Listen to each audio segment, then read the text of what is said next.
ಆಗಿರುತ್ತೆ ಅಂತ. ಹೌದು. ಸರ್, ಈಗ ಲೋಕಲ್ ನಿರುದ್ಯೋಗಿ ಯುವಕರು ಜಾಸ್ತಿ ಇದ್ದಾರೆ ಸರ್.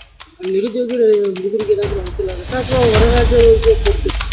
ವಾಣಿಜ್ಯ ಮಳಿಗೆ ಉದ್ಘಾಟನೆ ಕುರಿತು ಬೆಳಗಾವಿ ದಕ್ಷಿಣ ಮತಕ್ಷೇತ್ರದ ಶಾಸಕ ಅಭಯ್ ಪಾಟೀಲ್ ಅವರ ಹೇಳಿಕೆ. ಬೊಮ್ಮಾಯಿ ಸರ್ ಅವರು ಇದ್ದಾಗಲೇ ಈ ವಾಣಿಜ್ಯ ಮಳಿಗೆಯ ಉದ್ಘಾಟನೆ ಆಗಬೇಕಿತ್ತು. ನೀತಿ ಸಂಹಿತೆ ಇದ್ದ ಕಾರಣ ಆಗಿರಲಿಲ್ಲ. ಆದ ಕಾರಣ 2 ವರ್ಷದ ನಂತರ ಉದ್ಘಾಟನೆ ಆಗುತ್ತಿದೆ. ಬೊಮ್ಮಾಯಿ ಸಾಹೇಬರು ಮಾಡಬೇಕಾಗಿತ್ತು. ಅವ್ರು ಡೇಟ್ ಫೈನಲ್ ಮಾಡಿದ್ರು, ಅವಾಗ ಆಚಾರ ಸಂಹಿತೆ ಇತ್ತು, ಮಾಡೋಕ್ಕಾಗಲಿಲ್ಲ. ಅದಾದ ನಂತರ ಇವತ್ತು 2 ವರ್ಷ ಆದ ನಂತರ ಇದು ಉದ್ಘಾಟನೆ ಆಗ್ತದೆ. ಇದು ರೆಡಿ 2 ವರ್ಷ ಮೊದಲಾಗಿದ್ದದ.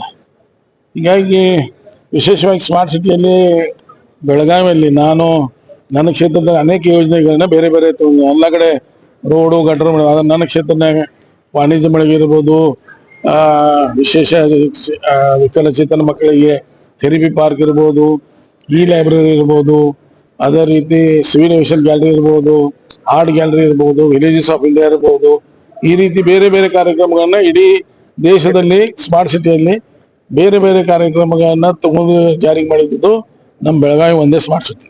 ಸರ್, ಇದ್ರ ಮೂಲಕ ದಕ್ಷಿಣ ಮತಕ್ಷೇತ್ರದಲ್ಲಿ ಹಲವಾರು ಉದ್ಯೋಗ ಸೃಷ್ಟಿ, ನೂರಾರು ಲೆಕ್ಕದಲ್ಲಿ ಉದ್ಯೋಗ ಸೃಷ್ಟಿ ಆಗುವಂತ ಒಂದು ಇದಿದೆ, ಪ್ಲಾನ್ ಇದೆ. ಅಲ್ಲ, ಇದು ಎಲ್ಲಾ ಅಂಗಡಿ ಸುಮಾರು 31 ಅಂಗಡಿಗೆ ಹೋಗಿ ಬರ್ತಾವ. ಟೆಕ್ನೋ ಹಬ್ಬ ಮಾಡಾಕನು ಇಲ್ಲಿ ಇದನ್ನದ. ಹಿಂಗಾಗಿ ಇವೆಲ್ಲ ಅಂತಂದ್ರೆ ಸುಮಾರು 500 ಜನರಿಗೆ ಇಲ್ಲಿ ಡೈರೆಕ್ಟ್ ಎಂಪ್ಲಾಯ್ಮೆಂಟ್ ಸಿಗ್ತದೆ. ಇಂಡೈರೆಕ್ಟ್ ಸುಮಾರು 1000 ಜನ ಕುಟುಂಬಗಳಿಗೆ ಅನುಕೂಲ ಆಗುತ್ತೆ. ಸರ್, ನಿರ್ವಹಣೆ ಹೇಗೆ? ಖಾಸಗೀಕರಣ ಕೊಡ್ತೀರಾ, ಸರ್ಕಾರ ವತಿ ನಡೆಸ್ತೀರಾ? ಇದು ಟೆಂಡರ್ ಕರಿತಾ ಇದಾರ. ಯಾರು ಅದನ್ನ ತಗೋತಾನ ಅವರೇ ಮೇಂಟೈನ್ ಮಾಡ್ತಾರೆ. ಸರ್ಕಾರಕ್ಕೆ ಅದನ್ನ ಯಾರು ಹೈಯೆಸ್ಟ್ ಟೆಂಡರ್ ಬಿಡ್ ಮಾಡ್ತಾನೆ ಅವ್ರಿಗೆ. ದಕ್ಷಿಣ ಮತಕ್ಷೇತ್ರದಲ್ಲಿ ಈ ತರ ಒಂದು ಮಳಿಗೆ, ವಾಣಿಜ್ಯ ಮಳಿಗೆ ಒಂದು ಉದ್ಘಾಟನೆ ಆಗೋದ್ರಿಂದ ಹಲವಾರು ಕಮರ್ಷಿಯಲ್ ಆಗಿ ಒಂದು ಡೆವಲಪ್ಮೆಂಟ್ ಆಗುತ್ತೆ ಸರ್. ಈ ರೀತಿ ಮತ್ತೆ ಕೆಲವಾದ್ರೂ ಏನಾದ್ರು ಪ್ಲಾನ್ ಇದೆ ಕ್ಷೇತ್ರದಲ್ಲಿ? ಇನ್ನ 3 ಕಡೆ ಈ ತರ ಮಾಡ್ಬೇಕಂತ ಮಾಡಿದೀವಿ. ಈಗಾಗಲೇ ನಮ್ಮ ಮಹಾಪೌರ ಅದಾರ, 3 ಕಡೆ ನಾವು ಐಡೆಂಟಿಫೈ ಮಾಡಿದೀವಿ. ಅದನ್ನೇ ಮಲ್ಟಿ ಲೆವೆಲ್ ಪಾರ್ಕಿಂಗ್ ಪ್ರಾರಂಭ ಮಾಡ್ತಾ ಇದ್ದೀವಿ. ಒಟ್ಟಾರೆಯಾಗಿ ಕಮರ್ಷಿಯಲ್ ಕಾಂಪ್ಲೆಕ್ಸ್ ಏನು ಮಹಾನಗರ ಪಾಲಿಕೆ ಓಪನ್ ಸ್ಪೇಸ್ ಅದ ಕಮರ್ಷಿಯಲ್ ಆಗಿ ಉಪಯೋಗ ಆಗುವಂತ ಅಲ್ಲಿ ನಿಶ್ಚಿತವಾಗಿ ಆ ಏರಿಯಾ ಸರ್ವೆ ಮಾಡಿ ಅಲ್ಲಿ ಕಮರ್ಷಿಯಲ್ ಕಾಂಪ್ಲೆಕ್ಸ್ ಉಪಯೋಗ ಆಗ್ತಿತ್ತಂದ್ರೆ ಜನರಿಗೆ ಅನುಕೂಲ ಆಗ್ತಿತ್ತು ಅಂತಂದ್ರೆ ನಿಶ್ಚಿತವಾಗಿ ಅದನ್ನ ಮಾಡುವಂತ ಪ್ರಯತ್ನ ಮಾಡ್ತಿದ್ದೇವೆ. ವರದಿ Gauss Sanadi, R5 news, Belagavi.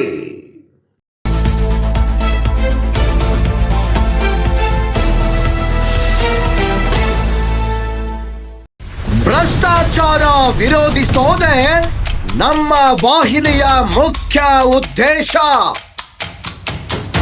ಸಮಾಜದ ಕಣ್ಣು ತರಿಸುವ ಸುದ್ದಿಗಳು ನಮ್ಮ R5 ಸುದ್ದಿ ವಾಹಿನಿಯವೇ.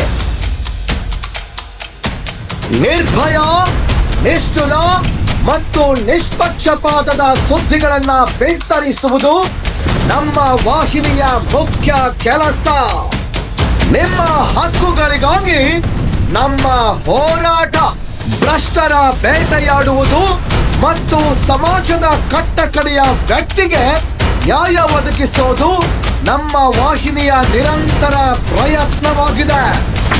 R5 ನ್ಯೂಸ್ ನಿಸರ್ಗ ಪತ್ರಿಕೆಯೊಂದಿಗೆ ಒಡಂಬಡಿಕೆ ಮಾಡಿಕೊಂಡಿದ್ದು ಈಗ ಡಿಜಿಟಲ್ ಮತ್ತು ಮುದ್ರಣ ಮಾಧ್ಯಮ ಎರಡರಲ್ಲೂ ಕಾರ್ಯನಿರ್ವಹಿಸ್ತಾ ಇದೆ.